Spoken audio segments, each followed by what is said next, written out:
Ecco Ramogi kowuok kanyo wadhi e kaunti ma Migori kama commissioner e kaunti no yango okenge mag kedo kod kuong' ma chik ok opuodho kod yedhe mamoko mamero ji moko ni mok kuok e pinje mag libamba mag Tanzania kod Uganda. Okenge gi yango e kinde ma jatend migawo mar rito Kithure Kindiki limbe mar e kaunti ma Migori okinyi ma kawuono ogolo chik mondo olor kuonde kunyo mula maonge kod lesen e kaunti ma Migori. Watudore kod ripota marwa George Juma mondo mi olerno kaka weche chalo e yor simb ong'we yamo. George, erokamano kuom yudo thuolo mar loso kodwa weche manyien mag migago odiochieng' ma kawuono. Kaunti ma Migori, jatend migawo mar arita kwe ma iengere Kithure Kindiki ogolo chik mondo mi lor kuonde uso kuong' ma ok opuodhi. Bende ogolo kum ne kuonde kunyo mula kata mwandu mag buolo mago ma iwacho ni ok oseluwo chike mantiere kendo moko oseweyo ka oganda wito ngimagi. George, nyalo nyisowa ni nyaka gi sani ler mane mantiere kowuok e gwenge mag Migori? Erokamano awinji makare kowuok e kaunti Migori en adier ni odiochieng' ma kawuono jatend migawo mar arita Kithure Kindiki ne olimo kaunti ma Migori kama bende ne obedo kod romo kod afisas mag arita kwe mathoth gin mago madongo kowuok e kaunti. Kabende ne giwuoyo weche mopogore opogore. Kabende bang' romo machal koda mano okinyi ma kawuono waneno ka kaunti commissioner e kaunti ma Migori David Gitonga ne oluongo kendo bedo kod romo kod jolub mowuok e sub counties duto e kaunti ma Migori. Mar ng'eyo to chikego mane ogol kod jatend migawo Kithure Kindiki ere kaka inyalo kedgi e tim. Achiel kuom gin man kende kod kedo kod kong' mago bende nyaka sani koro chik ok opuodho kaachiel kod kata nyasore e kaunti ma Migori.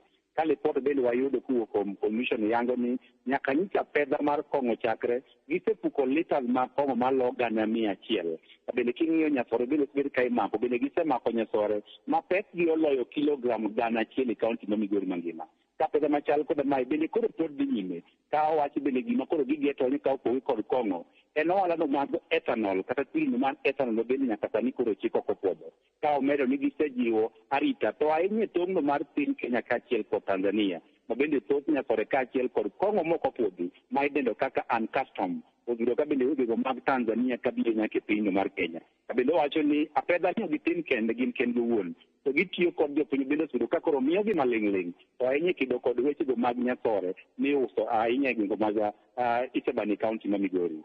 Ka opogore kod mano bende jatend migawo Kithure Kindiki ne ogolo chik mondo lor kuondego mag mula ma bende nyaka sani koro tiyo e tok ji kata onge kod lesen. Kabende ma obiro lipot migolo kod kaunti kumani kinde mar dwe achiel ji maromo 7 osewito ngimagi kuondego mag mula kariyo timore tarik 22 mar dweni. Kabende wani mae nyiso ni kuonde kunyo mula mathoth ng'eny gi pod oketo ngima oganda kuma richo. Kabende sama bende koro gitimo apedha machal kod ma gichako odiochieng' ma kawuono komishona yango ni king'iyo kuonde ma ikunye mula kaachiel kod mago miluoko mula duto e kaunti ma Migori kuonde luoko mula midendo kaka leaching plant king'iyo gi e kaunti ma Migori mangima mana 3 kende maromo 100 ema nitiere kod lesen. To bende thoth gi kinde gi osekalo ne bende kod giloko lesen go.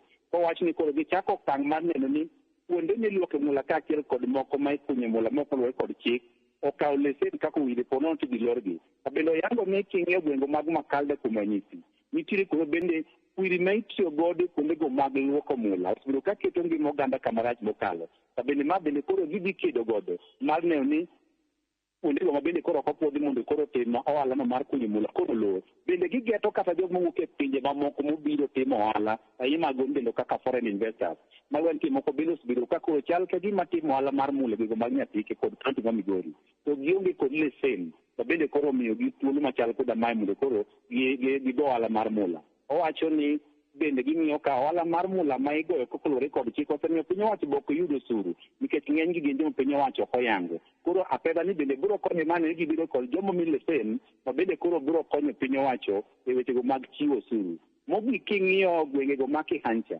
nitiere alap mosebed ka ikunye mula ka bende bugo ma ikunye mulago okalo nyaka e ute mag sirikal. Goe ka nitie kama bende apisas mag DC nitiere ma mosebedo ka dhi nyime. E kinde mokalo piny owacho ne chulo chenro mar kunyo gwenge ma Kihancha. Kara mono osebedo ka mae dhi nyime bende osekelo luoro ni kunyo mula nek ne kata mana utego mag piny owacho miting'o apisas kaka mag DC dek gore piny koko kawo kanyo. Ka osingo ni ne gichung' kata sani gichak gidok kendo ma achiel kuom kuondego ma bende koro gigeto e sama koro gichako apedha machal koda mae mane ni wechego mag kunyo mula koro tim kolore kod chik ma idendo kaka Mining Act 2016. Bende kono oganda ne mapor nyaka sani koro timo ohalago moko puodho onenore kod chik kapok okawne gi okang' mowinjore e apedha bende koro gichako odiochieng' ma kawuono. Erokamano Jojuma okomiwa lipot kowuok e gwenge mag Migori achiel kachiel watudre kode kanyo. Jatend migao mar arita kwe ma iengire Kithure Kindiki nolimo gwengego kendo Chik ogol kanyo. Kuonde ma uso kuong moko podhi gin mago ma koro iloro gi lak sechegi kendo lesen mag gin mago mikao.